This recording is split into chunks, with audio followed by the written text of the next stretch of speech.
오늘은 부동산 매매와 관련된 중요한 정보를 공유해드리겠습니다. 많은 분들이 부동산 매물이 없다고 말하지만 실제로는 매주 꽤 많은 매물이 시장에 나옵니다. 독립기념일이 다가오면 매물수가 더욱 줄어드는 경향이 있지만 실제로 확인해보면 매주 새로운 매물이 꾸준히 나오고 있습니다. 다만 어떤 매물은 며칠 안에 팔려버려 집을 보러 가기도 전에 사라지기도 하고, 반면에 오랫동안 시장에 나와 있지만 팔리지 않는 집들도 있습니다.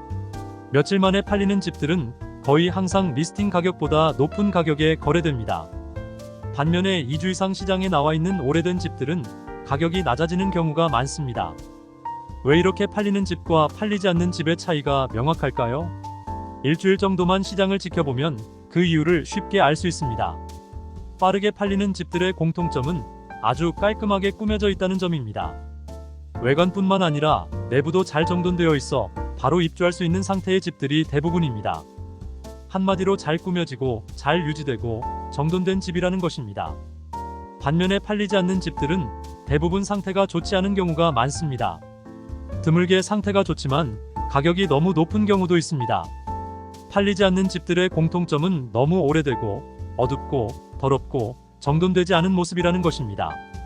하지만 집을 팔기 전에 정리하고 수리하며 잘 유지하는 것은 당연한 일이 아닙니다. 먼저 공사를 해야 하고 공사 비용은 높습니다. 조금만 손봐도 1만에서 2만 달러의 비용이 들어갑니다. 자재와 인건비 상승으로 인해 가격이 더 오르고 공사업체들은 너무 바빠서 날짜를 잡기 어렵습니다. 그리고 이 모든 조건이 충족되더라도 공사 기간 동안 집에 머물러야 한다면 먼지와의 전쟁이 또 다른 큰 문제가 됩니다. 그렇다면 만약 2만 달러를 공사비로 투자하여 4만 달러를 더 받을 수 있다면, 3만 달러를 투자하여 5만 달러를 더 받을 수 있다면 이러한 투자와 고생이 과연 가치가 있을까요? 정말 고민되는 상황입니다. 공사비로 3만 달러를 투자하여 추가로 3만 달러를 받을 수 있다면 공사를 하지 않고 AS-IS 상태로 집을 내놓는 것이 맞습니다.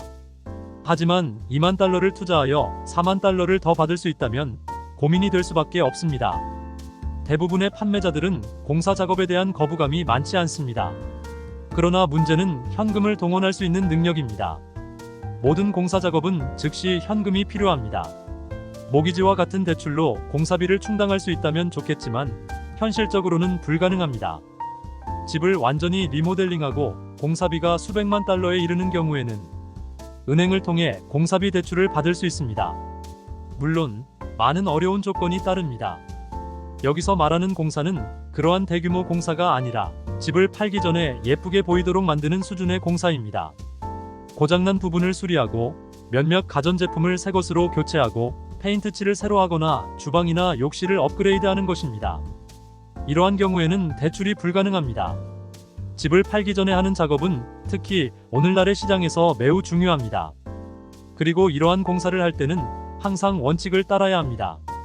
최소 비용으로 최대 효과를 창출해야 합니다. 물론 고생하는 기간도 최소화해야 합니다. 공사에서도 집을 파는 것처럼 전문가의 도움을 받으면 불가능을 가능하게 만들고 어려운 과정을 훨씬 쉽게 만들 수 있습니다. 오늘은 여기까지입니다. 지금까지 워싱턴 지역의 한인 부동산을 책임지고 있는 일 잘하는 부동산 1등 부동산 뉴스타 부동산이었습니다. 오늘도 승리하는 하루 되시기 바랍니다. 감사합니다.